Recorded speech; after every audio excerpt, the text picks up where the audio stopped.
नमस्कार प्रेक्षकांनो, स्टार प्रवाहावरील लग्नानंतर होईलच प्रेम या मालिकेच्या आगामी भागात आपण पाहणार आहोत की नंदिनीने आता खोटं पोट लावलेलं आहे. तर नंदिनीला असं बघून वाटतं की जीवा खूपच इमोशनल झालेला असतो.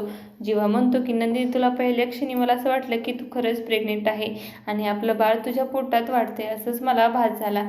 त्यानंतर जीवा रडतच म्हणतो की पण हे सत्य तर आहे की आपण कधीच आईबाबा होऊ शकत नाही. बाळाचं सुख आपल्या नशिबातच नाही. तर पाच ऑफिसमध्ये काम करणारी एक कलिग आता काव्याला मिळते आणि ती सांगू लागते की मॅडम, मला तुम्हाला काहीतरी दाखवायचं आहे. तर काव्या आता विचारात पडते की असं हिला काय दाखवायचं असेल. त्यानंतर ती मुलगी आता पाहत आणि दिव्याचे फोटो ती काव्याला दाखवू लागते. ऑफिसमध्ये पाहत कशा प्रकारे दिव्याला स्पेशल ट्रीटमेंट देतो अशा सगळ्या गोष्टी ती आता काव्याच्या डोक्यात भरू लागते.